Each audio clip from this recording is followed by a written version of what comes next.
Student, in this video, I am going to explain you what factor decide structure would be tetrahedral और square planar. बच्चों क्या factors हैं जो decide करेंगे यहाँ पर कि स्ट्रक्चर जो टेट्राहेड्रल होगी या फिर स्क्वायर प्लेनर होगी। कन्फ्यूजन इसे क्योंकि 4 लिगेंड्स होते हैं बच्चों, स्क्वायर प्लेनर में भी 4 लिगेंड्स हैं और टेट्राहेड्रल में 4 लिगेंड्स हैं। तो स्क्वायर प्लेनर में कब रहना चाहेंगे कॉम्प्लेक्स और टेट्राहेड्रल में कब रहना चाहेंगे, तो यहाँ पर थोड़ा सा कन्फ्यूजिंग है। चलो बच्चों थोड़े से इसके फैक्टर्स के बारे में जानने की कोशिश करते हैं। अगर बच्चों D8 कन्फिग्रेशन के इलेक्ट्रॉन है तब यहाँ पर इजी हो जाता है कि वहाँ पर क्वेश्चन आ जाता है कि D8 इन जनरल बच्चों D8 के कॉम्प्लेक्स ही क्या है, स्क्वायर प्लेनर कॉम्प्लेक्सेस हैं। D8 के कॉम्प्लेक्स ही मैक्सिमम बच्चों D8 के क्या बनाते हैं, स्क्वायर प्लेनर कॉम्प्लेक्स बनाते हैं। लेकिन अगर D8 में बच्चों अगर 3D है, 3D मेटल कॉम्प्लेक्सेस हैं तो वहाँ पर होता है अगर वो वीक फील्ड लिगेंड के साथ कनेक्टेड हैं तो वो इन जनरल बच्चों टेट्राहेड्रल कॉम्प्लेक्स बनाते हैं।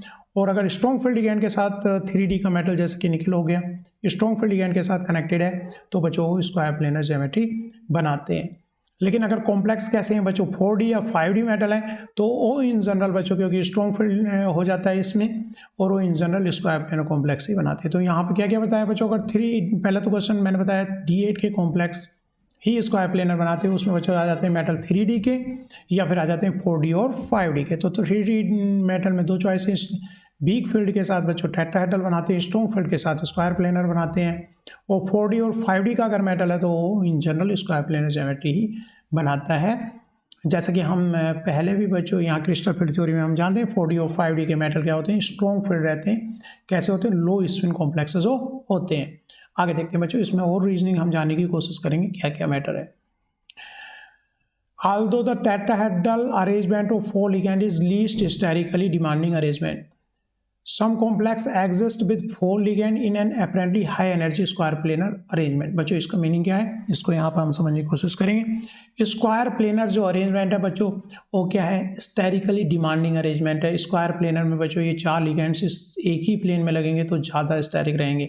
लेकिन यहाँ पर क्योंकि ये 4 ही लिगेंड्स यहाँ पर है लेकिन ये देख रहे हो 3 डायमेंशन में बच्चों क्या हो गए, डिस्ट्रीब्यूट हो गए तो लेस स्टेरिक डिमांडिंग है। यहाँ पर ये ज़्यादा कंफर्टेबल जो है किस में रहेंगे, टेट्राहेड्रल ज्योमेट्री में रहेंगे क्योंकि ये बच्चों यहाँ पर दूर दूर होगा और यहाँ पर क्या है एक ही प्लेन में आ गए तो ज़्यादा स्टेरिक कर रहे हैं तो इसकी एनर्जी आपस में रिपेल भी एक दूसरे को करेंगे। तो ये क्या जो है स्टेरिकल डिमांडिंग अरेंजमेंट है, मतलब इसमें क्या है बच्चों ज़्यादा एनर्जी का अरेंजमेंट है क्योंकि चीज़ें लोअर एनर्जी में रहना चाहती हैं। फिर भी क्वेश्चन यही बन जाता है तो फिर लिगेंड्स बच्चों इस तरह से स्क्वायर प्लेनर क्यों रह रहे हैं, जबकि यहाँ पर पता चल रहा है कि ज़्यादा एनर्जी हो रही है क्योंकि क्राउडिंग हो गई, भीड़ हो गई, एक ही प्लेन में आ गए तीनों। और यहाँ पर क्या हो गया, दूर दूर चले गए, 3 डायमेंशनल डिस्ट्रीब्यूट हो गए टेट्राहेड्रल स्ट्रक्चर में। लेकिन फिर भी मॉलिक्यूल क्या रह रहे हैं बच्चों, कुछ मॉलिक्यूल्स क्या रह रहे हैं स्क्वायर प्लेनर। ऐसा कौन सा फैक्टर है, किस तरह से उनकी एनर्जी यहाँ पर कम हो रही है। ठीक है, ये यहाँ क्लियर है कि स्क्वायर प्लेनर ज्योमेट्री जो है हायर स्टेरिक है और टेट्राहेड्रल ज्योमेट्री क्या है बच्चों कम स्टेरिक है। तो उसके पीछे क्या रीजनिंग है, फिर भी क्यों कुछ कॉम्प्लेक्स जो है बच्चों स्क्वायर प्लेनर में रह रहे हैं उसको देखते हैं। A square planar arrangement gives the d orbital splitting shown in figure. बच्चों ये डी अगर स्क्वायर प्लेनर है तो उसकी डी ऑर्बिटल की जो स्प्लिटिंग है जो कि क्रिस्टल फील्ड थ्योरी में हम पढ़ते हैं तो इस तरह से डी ऑर्बिटल्स बच्चों ब्रेकआउट कर जाती हैं जिसमें d x square minus y square सबसे ऊपर रहता है बच्चों above all the other. This arrangement में became energetically favourable when there are 8 electron and the crystal field is strong enough to favour the low spin complexes. Sterically तो square planar complex जैसा कि हमने देखा तो ज़्यादा एनर्जेटिक है बच्चों, ज़्यादा एनर्जी वाला है, लेकिन ये कम एनर्जी वाला है स्टेरिक रीजन में।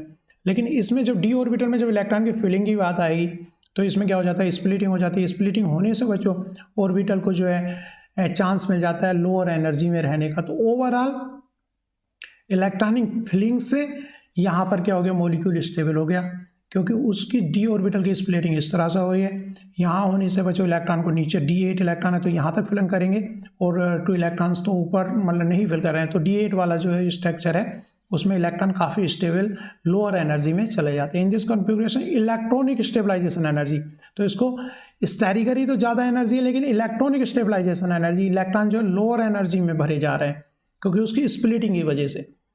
In this configuration, electronic stabilization energy can be more than compensate for any unfavorable steric interaction। Steric जो इंट्रैक्शंस हमारा हो रहा था जो स्टेरिक इंट्रैक्शन हो रहा था उससे जितनी एनर्जी बढ़ रही थी उससे कहीं बेटर एनर्जी बच्चों इसके इलेक्ट्रॉन की फिलिंग में जो डी ऑर्बिटल की स्प्लिटिंग हुई है उसमें जो एनर्जेटिकली फेवरेबल हो गया वो एनर्जी ज़्यादा स्टेबलाइजिंग एनर्जी है, लोअर एनर्जी में भरे गए। उतनी एनर्जी जो बच्चों स्टेरिक ने उतनी एनर्जी इंक्रीज नहीं की जितनी कि इलेक्ट्रॉन की डी ऑर्बिटल की स्प्लिटिंग की वजह से जितना कि स्टेबलाइजेशन यहाँ पर हो गया। तो यहाँ पर कुल मिलाकर के एनर्जी का जो कैलकुलेशंस आएगी तो क्या हो जाएगी बच्चों, स्टेरिक की वजह से तो एनर्जी इंक्रीज हुई है लेकिन इलेक्ट्रॉन की जब यहाँ पे फिलिंग करेंगे D8 इलेक्ट्रॉन की तो उससे एनर्जी डिक्रीज हुई है, तो ओवरऑल स्टेबिलिटी में जा रहा होगा। तो ज्योमेट्री क्या रखेगा, स्क्वायर प्लेनर ज्योमेट्री बच्चों रखेगा। The many square planar complex are found for complex of large this। तो जैसा कि हमने बताया 4D और 5D में तो स्प्लिटिंग बच्चों ज़्यादा होती है क्रिस्टल फिल्ड थ्योरी से जानते हैं। 4D सीरीज और 5D सीरीज के मेटल में बच्चों ये गैप जो ज़्यादा बड़ा होता है तो और ज़्यादा बेटर इलेक्ट्रॉनिक स्टेबिलिटी उनमें 4D सीरीज के मेटल में और 5D सीरीज के मेटल में ज़्यादा होगी। तो उनकी इलेक्ट्रॉनिक स्टेबलाइजेशन मतलब इलेक्ट्रॉन के भर के जो स्टेबिलिटी आ रही है वो कहीं ज़्यादा बेटर होगी, किसी ज़्यादा अच्छे से कंपनसेट कर पा रही हो अनफेवरेबल स्टेरिक इंट्रैक्शन।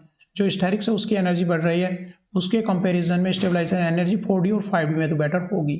इसीलिए जब हम 3D की बात करते हैं बच्चों, 3D मेटल में स्ट्रॉन्ग फील्ड है तो स्ट्रॉन्ग फील्ड क्या करते हैं बच्चों, ज़्यादा बड़ा स्प्लिटिंग करते हैं, ज़्यादा स्प्लिटिंग करते हैं तो इलेक्ट्रॉन की फीलिंग्स है एनर्जी यहाँ पर ज़्यादा फेवरेबल हो जाएगी।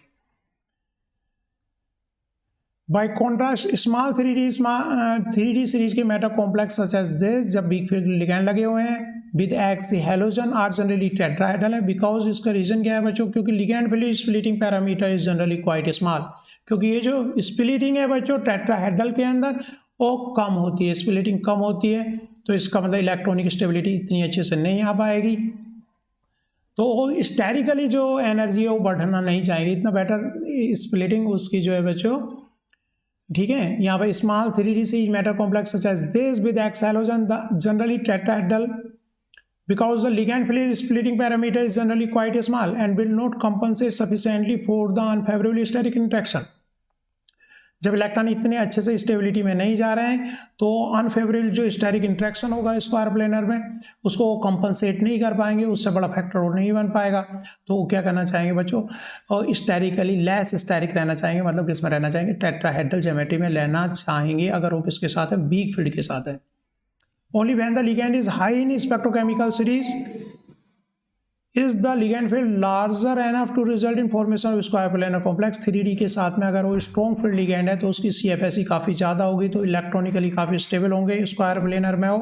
तो स्टेरिक जो फेवरेबल कंडीशन आ रही है स्क्वायर प्लेन में, एक ही प्लेन में आ जा रहे हैं, एक ही प्लेन में बच्चों आ जा रहे हैं ये मॉलिक्यूल, लेकिन क्योंकि स्टेबलाइजेशन इलेक्ट्रॉन नीचे भरे जा रहे हैं उसमें स्प्लिटिंग की वजह से, और वो तब होगा जब बच्चों यहाँ पर जो क्या है या तो स्ट्रॉन्ग फील्ड लिगैंड्स लगे हुए हैं या फिर 4D 5D के मेटल है। वी हैव ऑलरेडी नोटेड एक चीज़ और एक पॉइंट और है, पेयरिंग एनर्जी 4D और 5D में बच्चों पेयरिंग एनर्जी कम होती है तो इजीली पेयरिंग हो पाएंगे क्योंकि 4D और 5D के जो कॉम्प्लेक्सेस हैं 4D और 5D जो बच्चों ऑर्बिटल्स हैं वो लार्ज हैं और जब पेयरिंग एक ही ऑर्बिटल में करेंगे तो उनकी डिस्टेंस बढ़ेगी तो रिपेल आपस में वो एक दूसरे से कम कर पाएंगे। इसलिए 4D 5D series metal tend to be lower than the 3D series metal. Pairing energy 4D और 5D में कम होती है, 3D में ज़्यादा होती है क्योंकि 3D जी का जो ऑर्बिटल है वो स्मॉलर साइज है और उसमें दोनों इलेक्ट्रॉन्स जो है क्लोज रहेंगे तो उनमें जो है बच्चों रिपल्सन ज़्यादा होगा, इसलिए पेयरिंग एनर्जी 3D में ज़्यादा होती है और 4D और 5D में कम हो जाती है। And this difference provide a further factor that favouring the formation of low spin square planar complex with this metal. ये एक एडिशनल फैक्टर हो गया जिसकी वजह से 4D और 5D के मेटल्स जो हैं क्या रहते हैं बच्चों, लो स्पिन रहते हैं और 4D 5D में D8 वाले जो कॉम्प्लेक्सेस है वो स्क्वायर प्लेनर रहना चाहते हैं क्योंकि उससे इलेक्ट्रॉनिक स्टेबिलिटी उनकी बढ़ जाती है। भले ही उनमें स्टेरिक अनफेवरेबल, लेकिन वो फैक्टर अनफेवरेबल वाला जो स्टेरिक फैक्टर इतना बड़ा फैक्टर वहाँ पर नहीं रहता है क्योंकि CFSE यहाँ पर इंक्रीज हो जाती है।